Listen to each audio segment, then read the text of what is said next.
Shalom and welcome to the Israel Policy Pod. I'm Neri Zilber, a journalist based in Tel Aviv and a policy advisor to Israel Policy Forum. We have a great episode for you this week with former senior Israeli diplomat Jeremy Issacharoff with us to discuss Israel's international standing now 22 months into the Gaza war, the diplomatic tsunami now growing in strength against Israel, who's to blame for the state of affairs, and what, in his opinion, can be done to reverse these negative trends. Jeremy is, of course, the former Israeli ambassador to Germany, the vice director general of the Israeli Foreign Ministry, as well as the former head of strategic affairs at the ministry, and also the former number 2 at the embassy in Washington, amongst a host of former senior posts. He is currently a senior fellow at the Institute for Policy and Strategy at Reichman University in Herzliya. And to my mind, there are a few people better placed than Jeremy to explain how Israel got to this point in terms of global public opinion, and for better or worse, where we may be headed going forward. But before we get to all that, a few thoughts from me. So we're recording this on Tuesday afternoon Tel Aviv time, and I wanted to give a short state of play on where the Gaza war stands at the moment, which is really, to my mind, a hinge moment and a critical moment in the entire campaign, now nearly 2 years after the horrible, horrible attacks of October 7th. So let's be clear, despite our best hopes and prognostications, including on this podcast, negotiations to get a 60-day ceasefire and at least half the hostages out of Gaza collapsed about 2 weeks ago. Yes, we got that wrong here, but not for lack of trying. We don't need to get too deep into the reasons why the talks collapsed. Hamas hardened some of its demands, which were then helped along by the massive international pressure campaign on Israel due to the deteriorating humanitarian conditions inside Gaza. And Israel, for its part, of course, was still unwilling to fully and finally commit to ending the war. Fine. That's what happened with the negotiations over a partial ceasefire for hostage deal. But that left us in this precarious position now where the Trump administration and Benjamin Netanyahu then said, okay, we can't get a partial deal. So now we're going to demand a full deal where Hamas has to effectively surrender, disarm, and release all the 50 remaining hostages. Or else. Or else what, you may ask?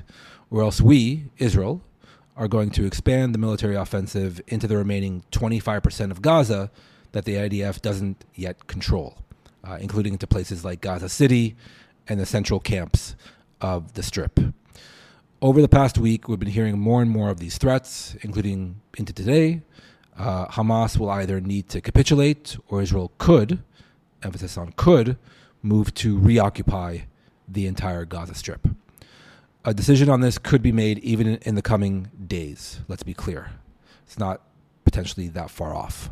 So brass tacks, where does that leave us in practice?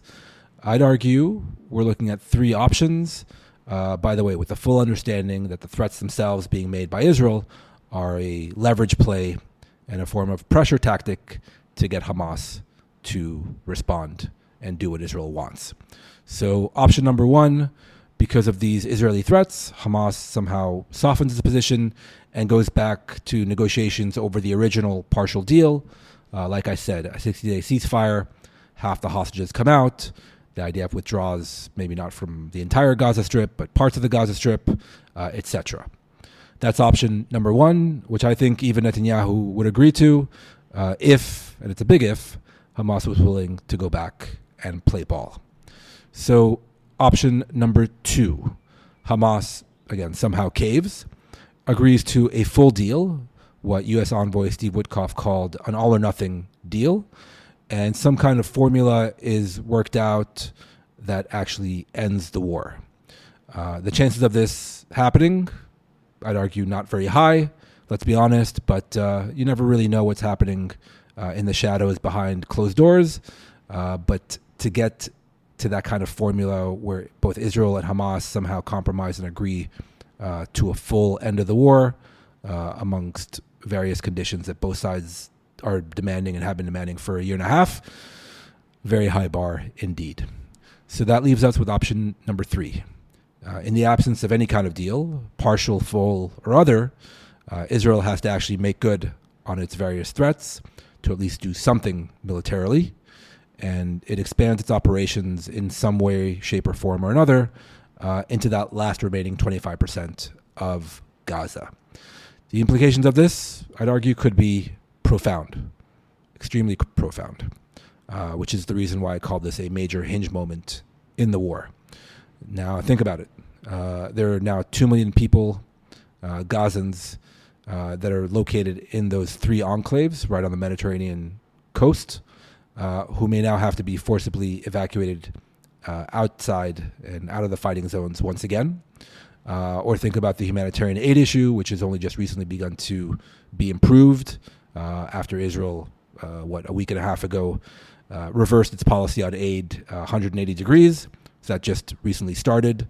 Or think about the reaction by the international community, which is already very, very unhappy, to say the least, with Israel, as I get into with Jeremy.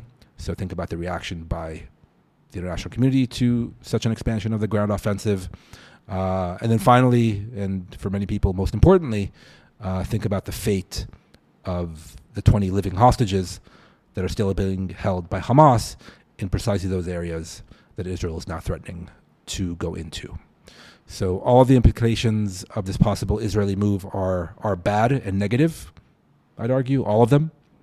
So begs the question, why, you may ask, is it even being considered by Israel? And really the answer is that after 22 months of war, Bibi Netanyahu and his government don't have any better ideas. They're out of ideas, they're out of options, and first and foremost, and most importantly, because they're still promising the Israeli public a fantasy with regard to the Gaza war. So with all that being said, let's get to Jeremy Issacharoff. Hi, Jeremy. Welcome to the Israel Policy Pod. Thank you, Neri. Thank you for inviting me. It's really my pleasure, Jeremy. I really wanted to have you on this week. I thought you'd be the right guest at the right moment. Really a difficult moment here in Israel with what we call the diplomatic tsunami crashing over the country due to the ongoing Gaza war. And really it does seem like relentless waves coming in from all over. We don't need to belabor the point and list every single country in action, but needless to say that we've seen over a dozen countries just over the past week or two saying that they're likely to recognize a Palestinian state next month in September. The European Union is considering additional steps and sanctions against Israel.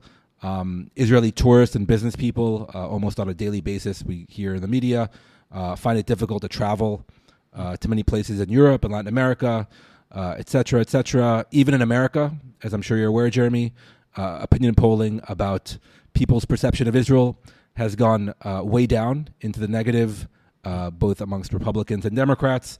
So with all that being said, Jeremy, the first and most obvious question to you as someone who's been doing this a bit longer than I have you ever seen it this bad for Israel in the court of both global public opinion and just diplomatically around the world? Well, I think I've been in the Foreign Service for over 40 years, and I retired 3 years ago, and I do not remember a situation that has been so critical in terms of our international standing, attacks on our legitimacy, and criticism against the government. And when I was in the Foreign Service, I found it perfectly legitimate to have a debate with people who disagree with you.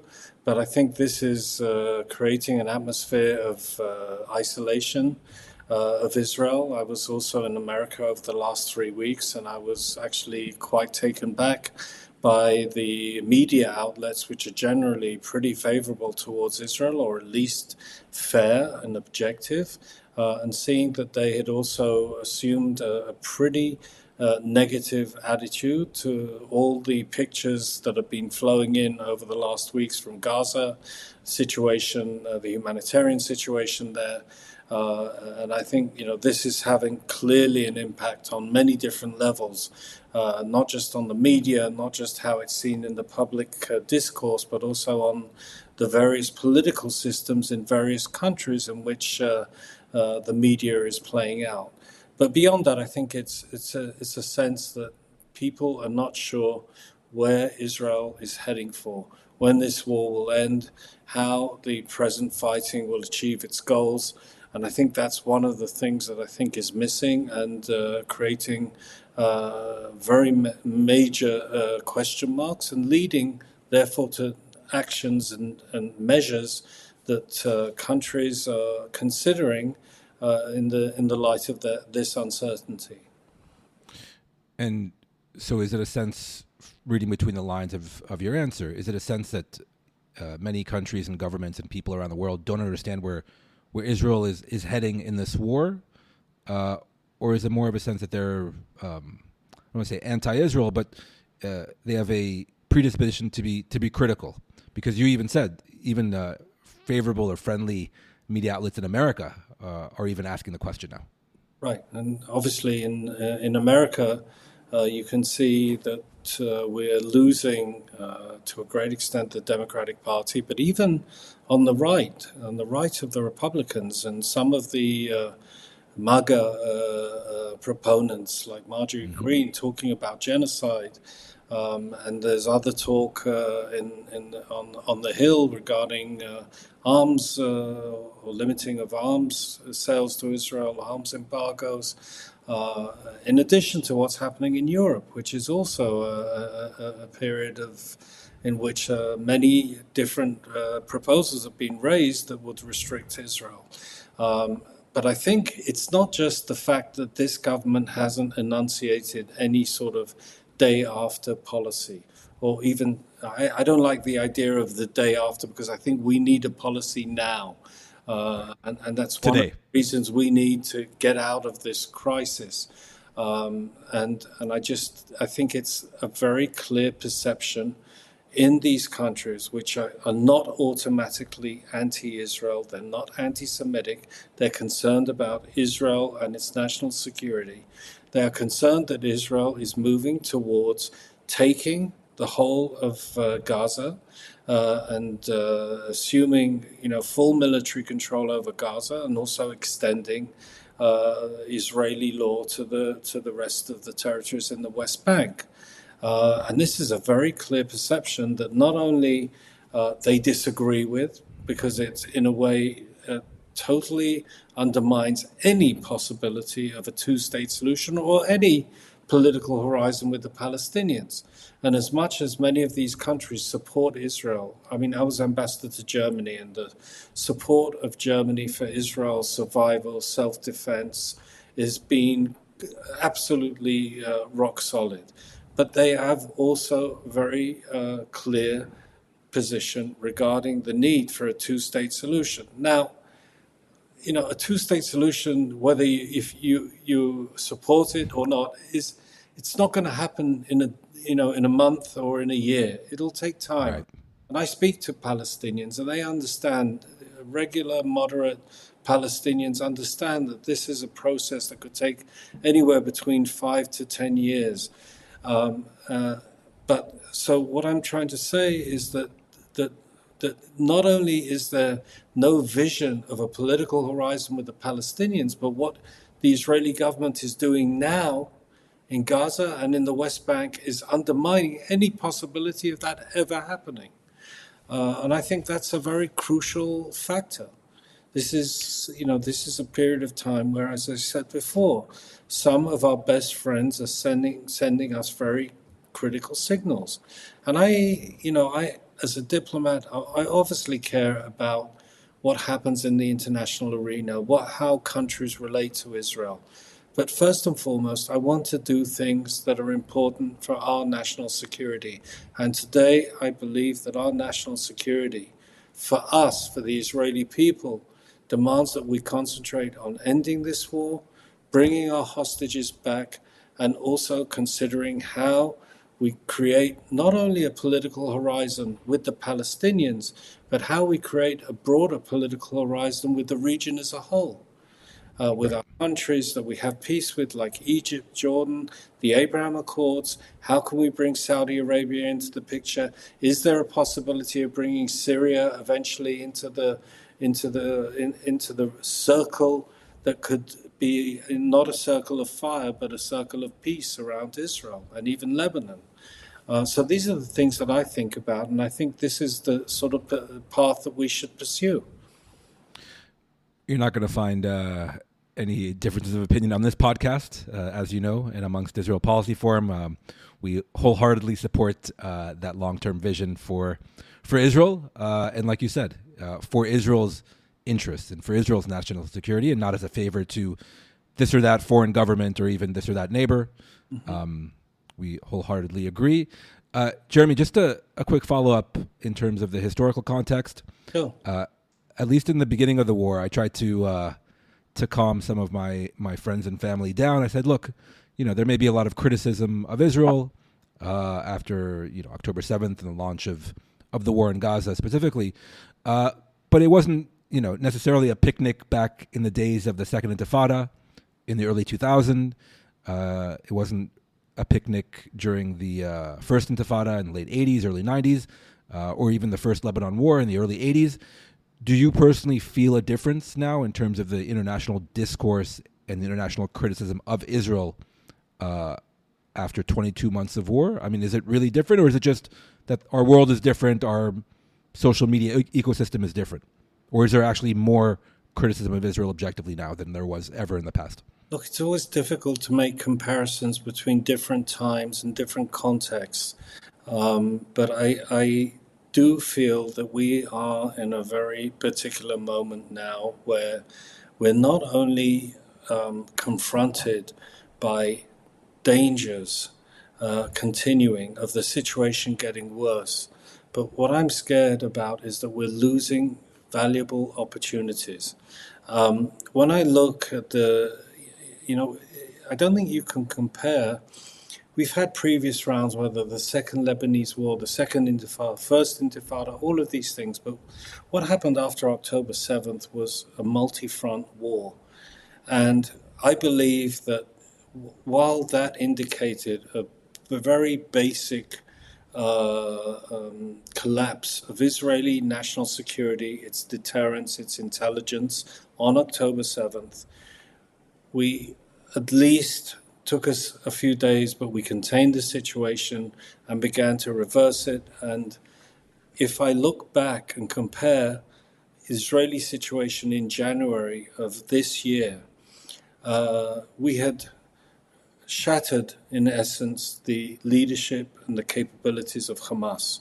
We had really damaged, in a very profound way, Hezbollah's leadership and its capabilities. We had also rebuffed two major, massive missile attacks from Iran, and basically had foiled, the impact that they could have had, and we responded, and I think in a very measured way. We'd contained the Houthi threat and continue to have missiles going off even over the last few evenings. And one of the things that I think was a very profound change was the collapse of the Assad regime in December of last year. So when you get to January, in my opinion, Israel had to a certain extent rehabilitated its deterrence. It had, which I think is a very vitally important issue, regardless of what one has a political opinion about.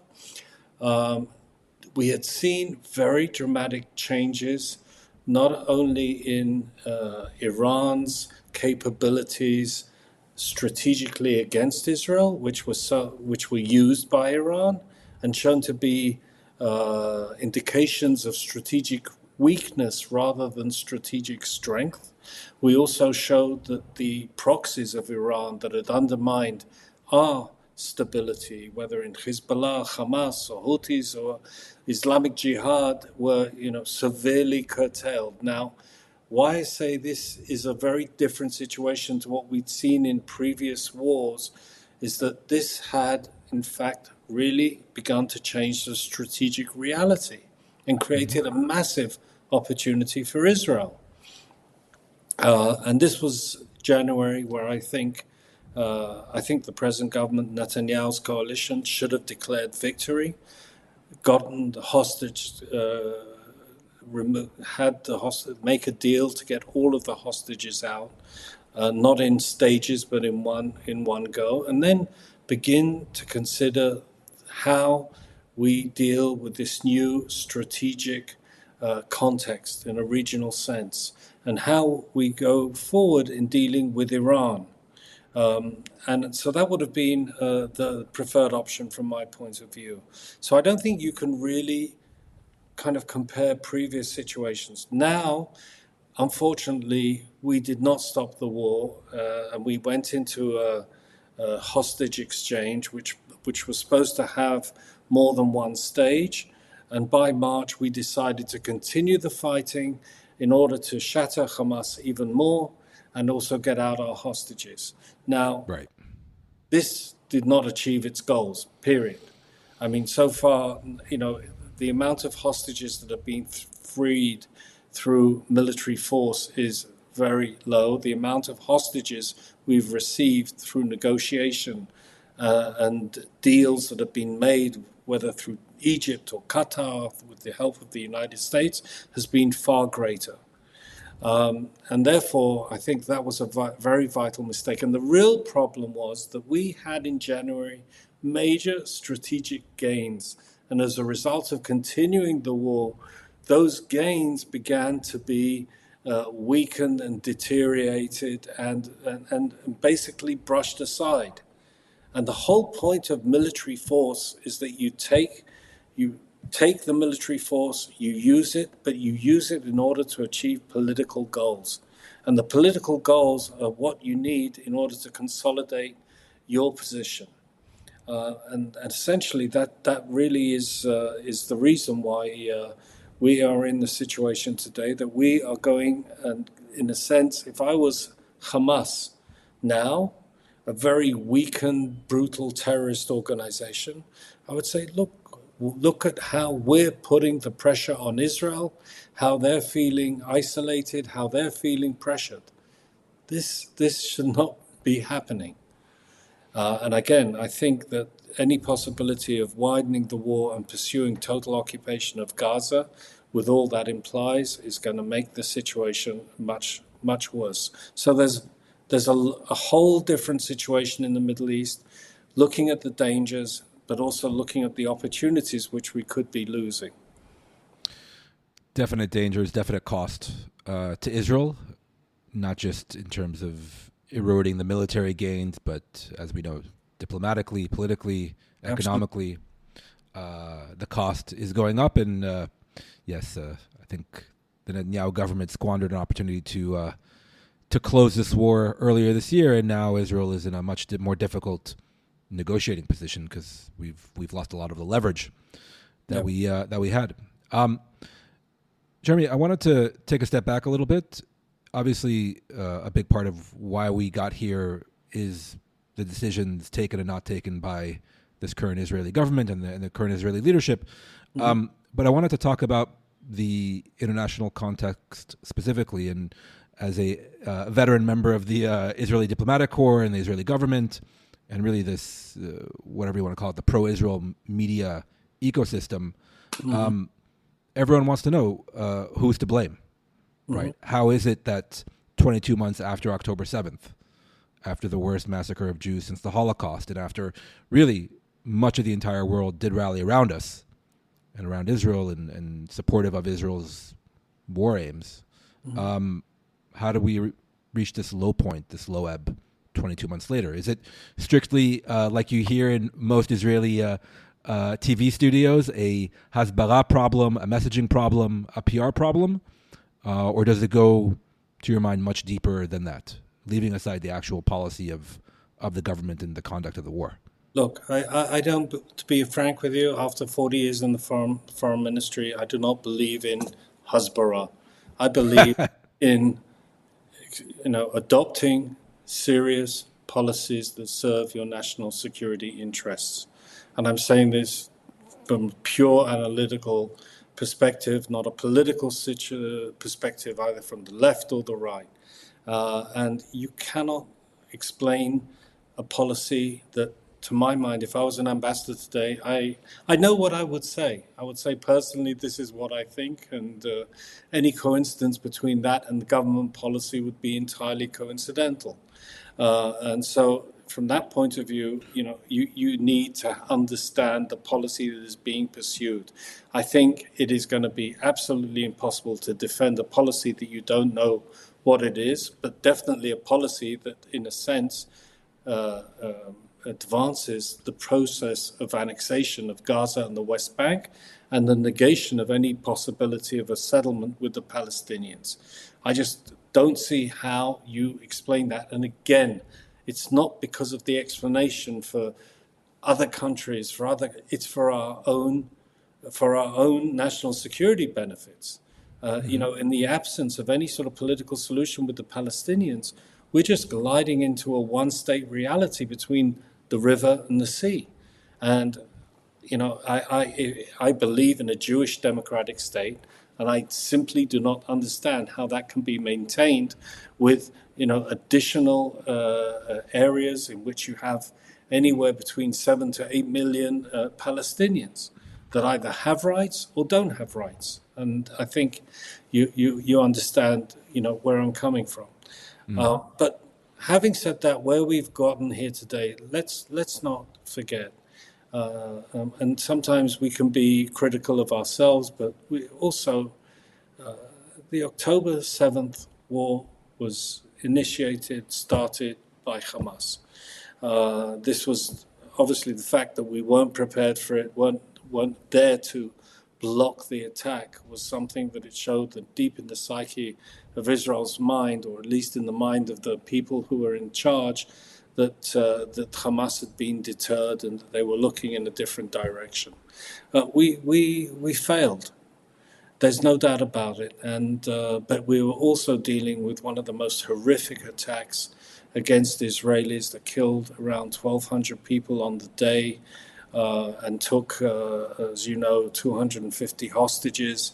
I frankly couldn't see a lot of I didn't have the strength to see the videos of the horrific attacks, because in a way, Israelis are still in trauma. We're not in a post-trauma situation. And I wouldn't wish it on anyone to have to negotiate with such an organization. I mean, Hamas did not go to this war in order to make peace with Israel. This wasn't a Sadat move to cross the canal in order to get the Sinai back and have a political process. This was not at all massive terror attack. If they could have gone all the way even further north, they would have done that.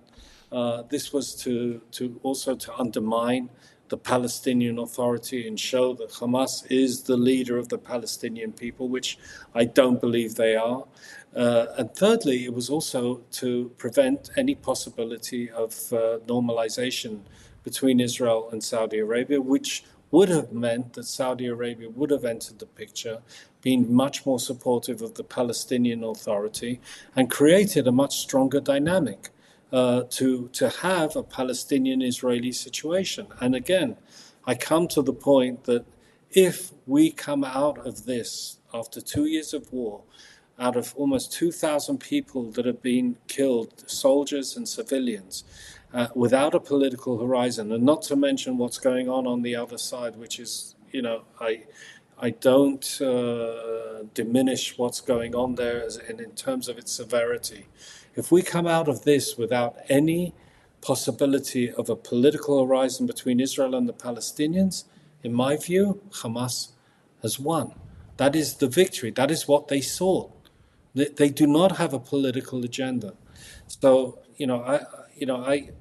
I think Israel has got a great deal of responsibility in making the right decisions, taking the right course of action. But we need to also make a serious assessment of what we're dealing with, how do we move forward, and how the possible, up till now we could have peace with Egypt and with Jordan, and you have the Abraham Accords, and there wasn't a final deal on the Palestinian issue. That's changed. That's changed.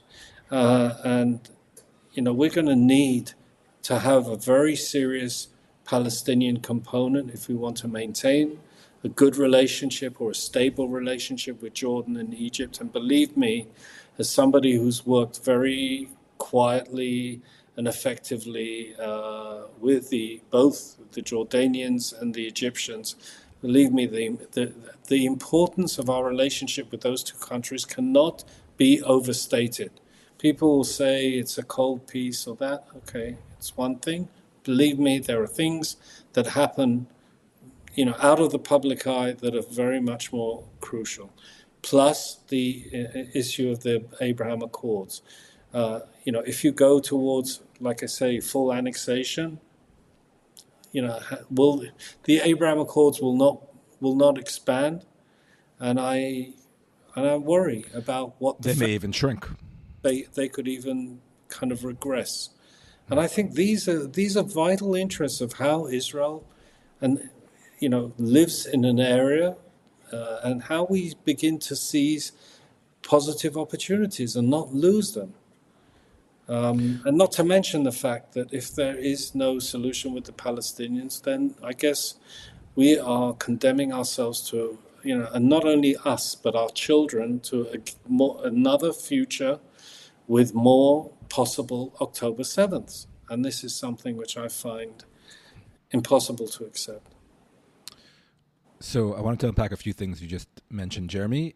Number one, and maybe our listeners and viewers are yelling at their phones or their screens while you were saying it, but if these issues in terms of Israel's necessary future trajectory is so important for Israel's own national security, how is it that this government is pursuing the exact opposite course? Doesn't your former colleague at the United Nations back in the 1980s, Bibi Netanyahu, doesn't he understand and see all of this?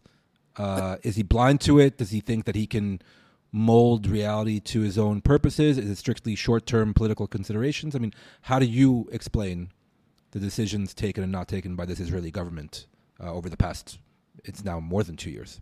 Yeah, as you said, I worked with Benjamin Netanyahu in the past. He was my ambassador in the UN, and also I worked with him when he was foreign minister, and I also worked with him on a range of important issues when he was prime minister that were in the purview of my work in terms of disarmament issues with the Arab world. So I dealt with him on issues of sensitivity. And I always felt that he saw the bigger picture and was able to take into account, various strategic considerations way above any political considerations. And I think that that was something that I feel, is in danger now. Because, like, for example, in 2020, there was the possibility floated of extending sovereignty to the West Bank. And in the end, there were many different issues that were pursued.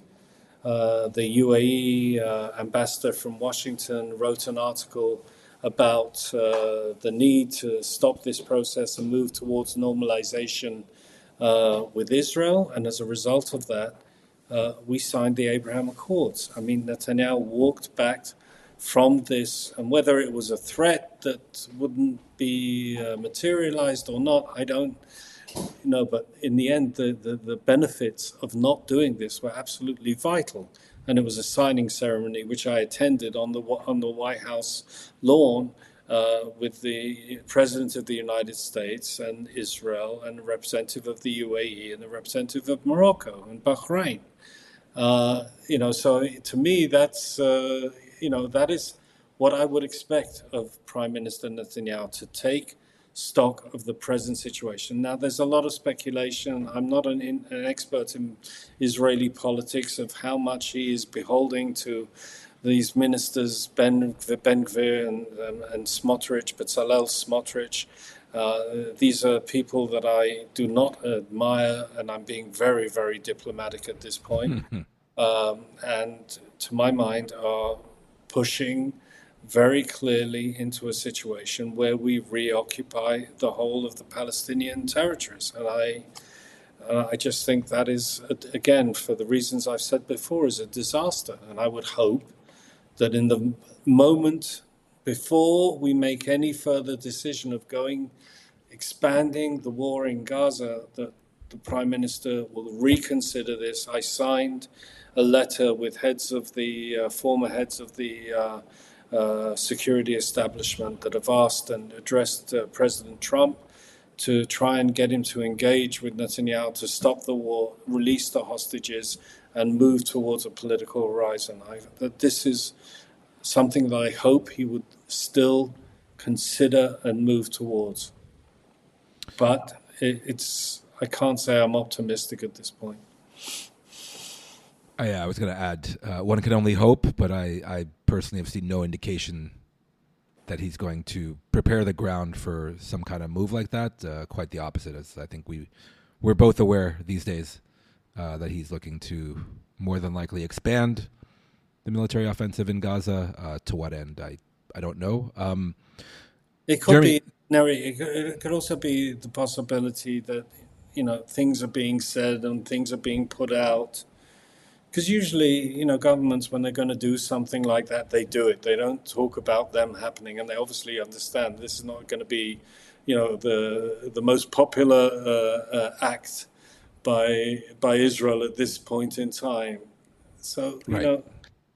I live in hope that maybe this is done in order to maybe engage. And if I could just add a very critical point, I mentioned it before because we talked about how the issue of the hostages is impacting us. And I think that, it's so critical to bring this back front and center because, one of the things I've been mentioning to in interviews with German, French, and British outlets is the need not only to concentrate on this issue of recognizing the Palestinian state in before the General Assembly, and to appear to be pressuring Israel to stop the war.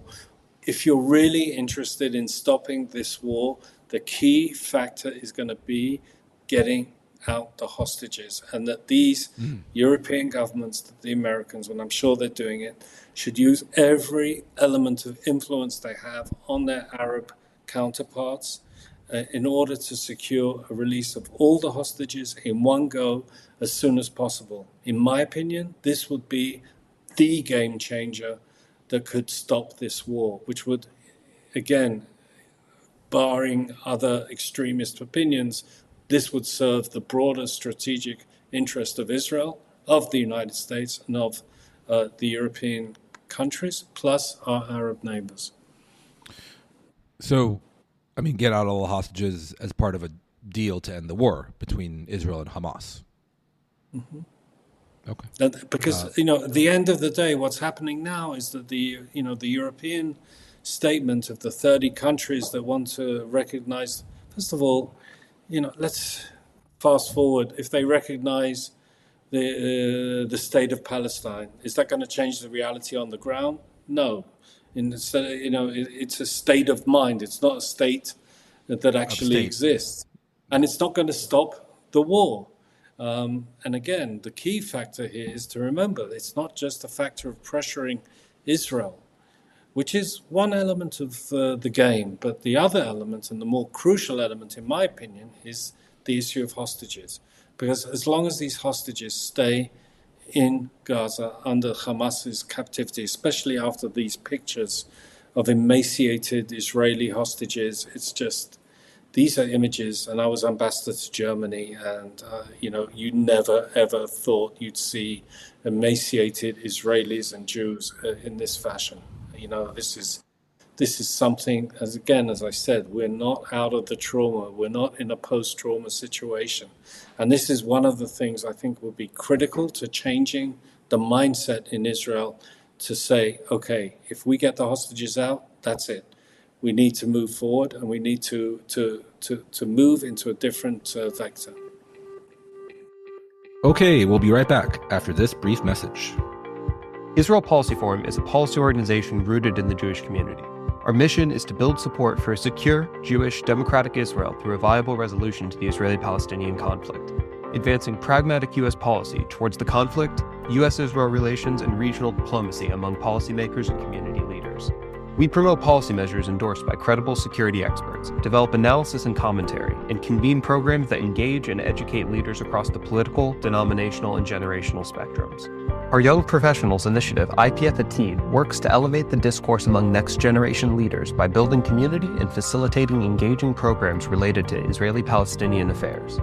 To learn more about our work, visit us online at israelpolicyforum.org and follow us on social media.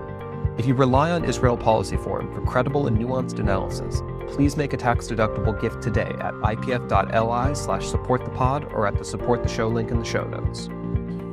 Absolutely.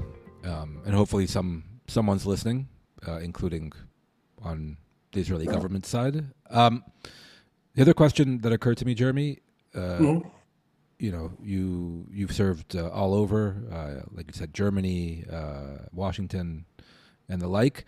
If the Israeli government is pursuing a policy that you personally may not be, shall we say, fully supportive of, whether, you know, this government, previous governments, whatever government, how do you navigate that as a professional diplomat, especially a professional Israeli diplomat? I mean, you go in there and you have to, I imagine, defend whatever it is the Israeli government just did or said. How does one do that? Well, up till now, as long as I was in the foreign ministry till April of 2022, I was able to basically, you know, deal with the policy of the government of Israel, and able to understand it. It was a policy, whether I liked it or not, was pretty clear in different elements. And there were frankly times that I said, look, my personal opinion is such and such. Because, look, the truth is, when you're an ambassador, you have to maintain your credibility. And if you're just going to be an ambassador that recites, you know, the government line that people see in the press and, you know, official statements, in the end, people aren't going to talk to you. And you don't say things in order to make people like you. You say things because you need to analyze aspects of the dilemmas we face, of the challenges we face that they don't necessarily always see. So I always try to take an emphasis on the analysis and not just on the policy. And I think people appreciated that. And I think that's what we need now. We need our ambassadors are in a very difficult situation because, as I said, the policy that people see are growing efforts to annex the territories, as opposed to a serious Israeli, at least declared desire to move towards a Palestinian-Israeli political settlement. And that's why I think that I think it's going to be an incredibly difficult situation for the ambassadors. I've seen some interviews with various officials from the government abroad, which are, have been frankly disastrous. And it's just look, when you're on the battlefield, you need guns, you need F-35s, you need every form of military equipment in order to defend yourselves and whatever. When you're in the diplomatic context, you need tools, you need diplomatic tools. You need to fight with words, with policies, with ideas, with visions. And the truth is, our diplomacy, not out of fault for the Foreign Service of Israel, but out of fault for the government that doesn't provide a coherent policy. We're just simply not on the playing field. And that situation is virtually impossible, both for Israel and also for diplomats abroad. So you beat me to my next question, Jeremy. Israeli diplomacy. Again, I'm not going to use the word Hezbollah, which you don't like. We've established that. But in terms of just the craft of diplomacy, the craft of strategic communications with the world, and I'm obviously biased, but with the foreign media, right? From where I sit, from my vantage point, to use your analogy, it's like bringing a rusty knife to a ballistic missile fight. That Israel is either, I don't want to say on purpose, but even just kind of professional malpractice. They're not equipping their people to go and fight that battle in the global information space. Now, my question to you, as someone who has seen it from the inside, why is that? Why is Israel so poorly equipping its people to fight that fight? Yeah, I wish I could answer that. I probably could, but I would feel awkward about criticizing my previous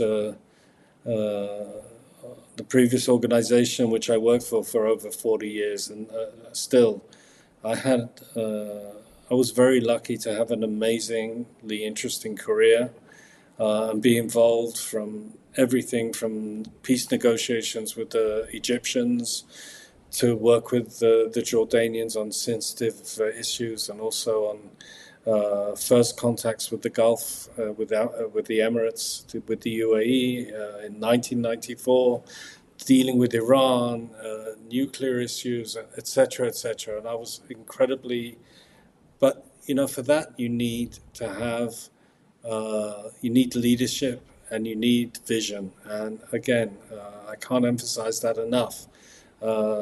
You need,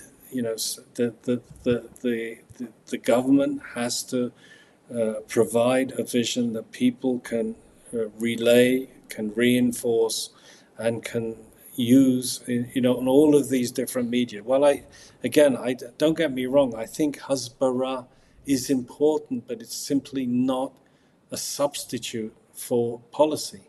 You can't not have a policy, bomb Gaza to smithereens, and expect it just to explain itself. It's not going to happen, and that's why, in the end, you have to think of a better solution. But look, there's one thing. For example, as we talk, I'm also thinking about what happened recently with Iran. We're in a 12-day war with Iran, and after everything, with all the situation that was happening, Israel decided to take action against Iran. And I think it's important to note that you could have seen at that point, given the overall situation, the tsunami and everything else, that Israel would have been condemned in the Security Council, condemned here, condemned there. It was actually interesting that the international reaction was actually more understanding. And it was actually coming in the wake of the Board of Governors of the IAEA in Vienna, the UN watchdog on nuclear affairs, that had a very tough decision against Iran. And even the American, British, French, and Germans saying policy of Iran has been one of deception, obfuscation, obstruction, and concealment. Very tough words, which you don't always hear. And so, I was interested. I mean, the action against Iran, I think, has been important. It might have been chosen to have been done at a different time, but let's not get into that. But again, the reaction, number one, the reaction was actually not negative. Number two, in that situation, ambassadors have clear talking points and ability to be able to explain why you're doing this against a country that has totally ignored its obligations under the Non-Proliferation Treaty, continued to enrich uranium way above levels needed for civilian purposes, and continued to develop advanced ballistic missiles and also proliferate these to their clients in the area. So you had, a framework in which you could talk and you could present the issues, I think, in a favorable way. And that's a good example. Now, if I could take that one step further, and why, diplomacy today is not just crucial vis-a-vis Gaza, the West Bank, our relations with Egypt and Jordan, and with the Abraham Accords. It's also vital because of Iran. Now, we did what we did. The Americans joined the attack on Iran, but we're still not beyond the point where we don't have to worry about Iran anymore. So we're going to get to Iran in just a minute. Trust me, Jeremy. We're going to deploy your expertise on that issue. You were diplomatic because you are a diplomat. I'll be less diplomatic because I'm not a diplomat. people don't know this because why would they? Israel, i.e. the Prime Minister's office, doesn't have a foreign spokesman. There is nobody who deals with the foreign press here on a regular basis other than the IDF, other than the military, which is both shocking and not shocking. And I think also from what I've been told relative to previous Israeli governments was not the case, right? So this is par for the course under Prime Minister Netanyahu, and Netanyahu has been Prime Minister for many years, pretty much as long as I've been doing this. And I think that's also explains at least a bit of why Israel is losing globally. Yeah, I can't disagree with you. It's actually weird because, over the last few days, I'm being approached by so many media outlets, from all over the place, from India through to Europe, through to America, and it's quite, I feel almost, one is filling a void, which is clearly there because people don't want to have a Hasbara conversation. They want to understand what the Israeli mind is thinking about. And while I can't justify it, at least I can try and explain it and unwrap it, as you say, unpack it as much to the best of my ability. But as I said, I'm a retired ambassador and not an official spokesman. Right, which is why we've seen really from the first days of the war, even up till now, you have kind of unofficial ambassadors of Israel, influencers, people who've taken it upon themselves to try to fill that void. So it's, I guess, an unfortunate state of affairs because it should be a Israeli official in a suit and not a uniform getting up there and explaining Israel's policy to the world. Absolutely. And again, I think it's one of the things like watching Israeli television over the last year and a half, and I'm trying to watch as little as possible. It's like, take note that most of the spokesmen on all these panels are generals and people from, whether intelligence background or anything. And, diplomacy has made, look, even, again, you want to talk later about Iran, but, the diplomacy of the foreign ministry over the last 30, 40 years has dealt with vital strategic issues from of the highest order. And diplomacy is a vital tool in dealing with all of the different challenges that we face. And that's one of the reasons why you can't just think militarily. And, in a way, we can win. We have a kind of like a pattern where we win the war, but we lose the peace. And that is why it happens, because we don't employ and give enough importance to diplomatic tools and diplomatic thinking. Right. So that's a good transition to my next question, Jeremy, and it's one on many people's minds. Given the diplomatic tsunami in Israel's current international standing, it is kind of a temporary state of being, which will kind of dissipate if and when the Gaza war ends? Or do you personally think that there's going to be a longer tail and more permanent damage vis-a-vis people's perception of Israel around the world, the brand of Israel, anti-Israel sentiment? I don't want to say kind of anti-Jewish sentiment, but just let's keep it on anti-Israel sentiment. Do you think it'll have lasting damage, what we've seen now in recent months? I think very clearly that what happens in the coming hours and days regarding the decision of the government either to expand the war in Gaza or not, and to move towards stabilization of the situation, as I've suggested, I think that's going to be critical in answering your question. And I think that if we don't see this move to stopping the war, then I think, this process will only get much worse. And again, I don't think it's I don't think it's an irreversible process. I think we can impact it. I think obviously the Israeli government can curtail a lot of these pressures. They can address the issues of concern that countries have said very clearly, whether in terms of the humanitarian situation in Gaza or other aspects of this present situation. So I think we can reverse it. But again, it needs a very resolute Israeli government to take stock of the overall situation and to make the right decisions.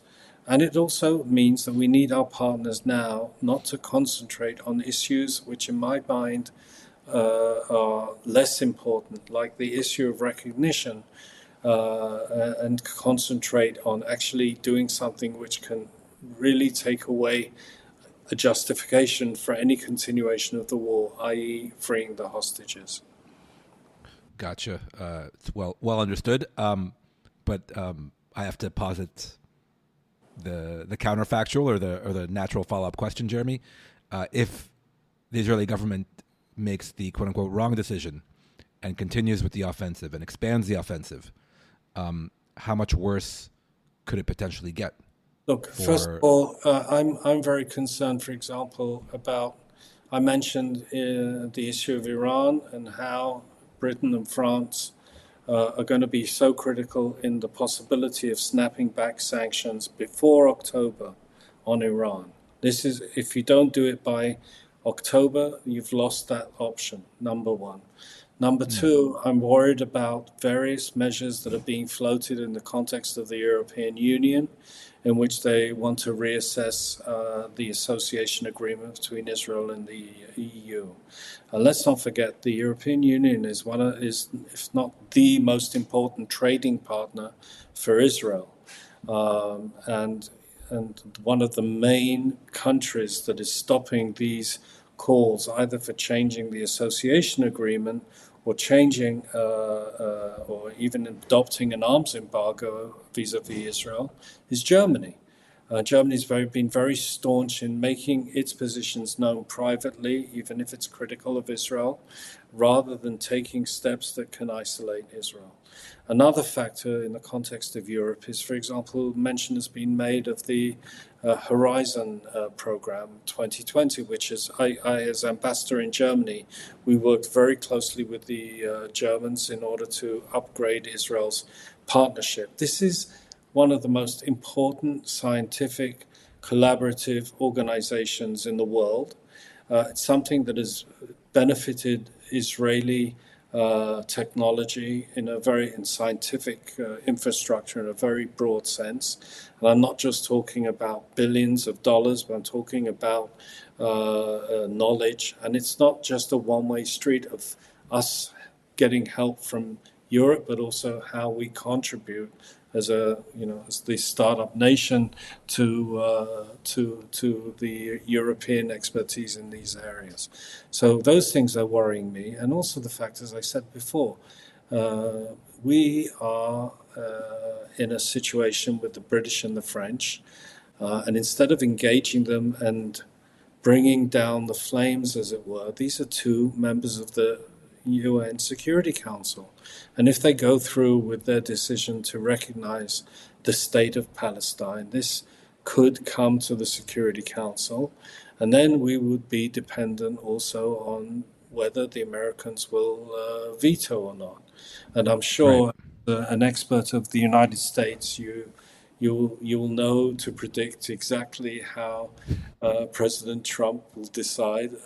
I hope, and I want to be confident that he will support Israel, but okay. I'm just saying these are things. This is a process which it can get very bad in many different directions. Not only to mention the areas of sport collaboration, Israelis going abroad. All of a sudden, I hear an opera is not coming to Israel. It's taking Israel off the list. Cultural exchanges, youth exchanges, and you name the different areas of cooperation that a country has, and we have many, in fact. These are areas which could be very badly affected, and just coming down to the fact of an Israeli going abroad and not being allowed in a certain restaurant or in a certain hotel. This is, again, these are things that can happen.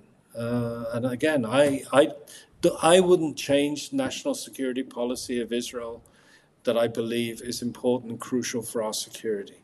But on the other hand, we have to take into account these factors. We live in a global world. no man and no country is an island, and we need to live in this world. Israel does from the very beginning, right? We wanted to be part of the world, a nation integrated into the world and not isolated, and certainly not a pariah. But obviously, as you laid out, Jeremy, the cost and the price of continuing and even possibly expanding the war grow with each passing day. The benefit not clear to my mind, not clear to many people's minds. Especially given the fact that there are still 50 hostages, 20 of whom are living still in Gaza. Final question. Yeah. No, before I say that, there's also the other factor of, if we do continue the war in Gaza, is the amount of how many more soldiers are going to be killed. And that's one of the reasons why I would have stopped the war and not introduced 5 divisions into Gaza that become targets in a shooting range for Hamas. And that's one of the things that worries me a lot, because, you need to have a clear vision of what you want to do if you're going to put our soldiers in harm's way. And losing 3, 5, 7 soldiers and a number of others that have been killed over this period of time is, again, it's a trauma we have to get out of. Right. It's more of the cost of continuing with the war. It almost goes without saying, but yes, not just the hostages, but also the Israeli soldiers, not to mention Palestinian civilians on the other side, on and on and on. Final question, Jeremy, in your area of special expertise, Iran. So we teased it a little bit. You mentioned the potential snapback sanctions to be maybe introduced at the UN in October. But big picture, coming out of the 12-day war in June between Israel and Iran, how do you assess the current state of the Iranian nuclear program, and what are we looking at potentially either militarily or more likely diplomatically in the months ahead to hopefully fully resolve this problem set, as the experts call it? Okay, well, I see this as a very crucial time, not only because of the 2 months before it would be possible to snap back the sanctions according to Security Council Resolution 2231. It's also a crucial time because we don't know the exact extent of damage that was made to the Iranian capabilities during the 12-day war. Now, I would assume that after the bombing of the B-2s in Isfahan and also Fordow and Natanz and our military actions against these facilities, that serious damage was done to the program. Now, to what extent how do you define serious damage? Do you have a clear intelligence picture of 408 kilos of uranium enriched to 60%? I don't know of what has happened, and there are different opinions. Some Americans have said that it has been destroyed. The IAEA have said that it was removed. And then the American intelligence said, well, maybe we have been able to put back the program by 1 to 2 years. Do we know what's the level of the advanced centrifuges and the capability of Iran to produce them? Do we know what's happening with their weaponization efforts? Also, given the fact that once you have enriched uranium to 60%, and if you still have advanced centrifuges, you could, and also have weaponization capabilities, you could move very quickly to an operative nuclear device.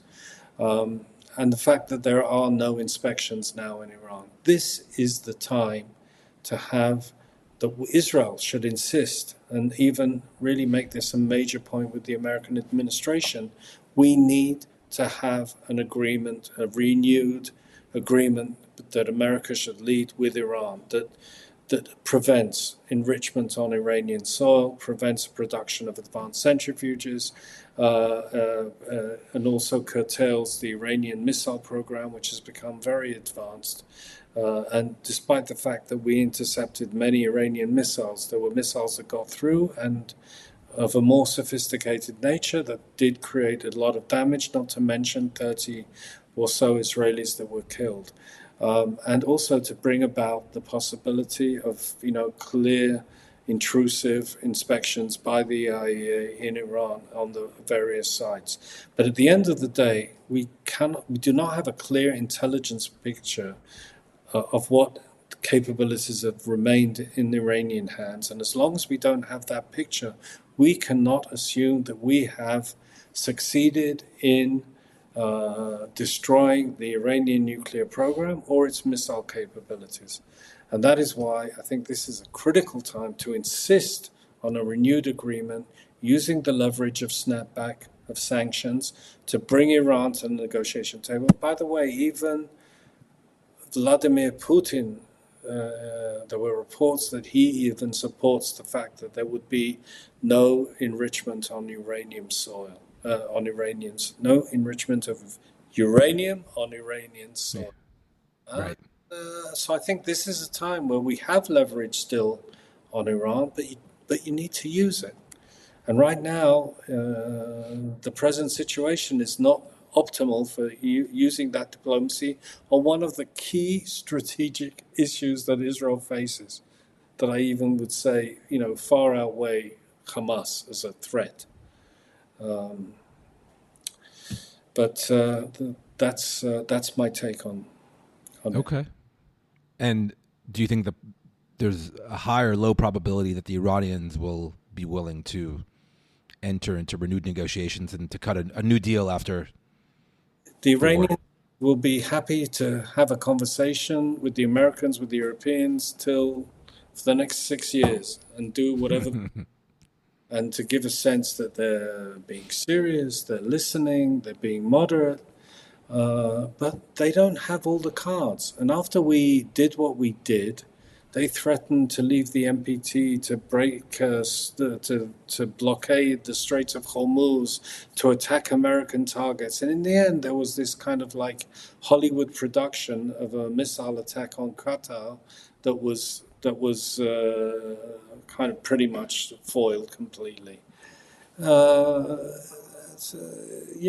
Iranians, listen, there hasn't been regime change in Iran, but in my opinion, Iran has come out of this conflict with Israel a changed country. It's gone through very serious challenges. It's lost a lot of its assets.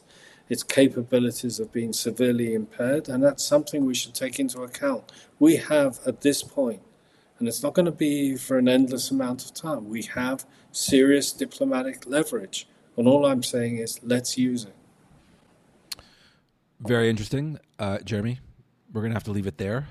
We could continue on just about Iran for another half an hour, but we won't. Thank you so much for your insights, and let's hope that the Israeli government is listening and that it chooses the wise and correct course in Gaza, and obviously, as we've talked about over the past hour, wider reverberations beyond Gaza. So we can only hope.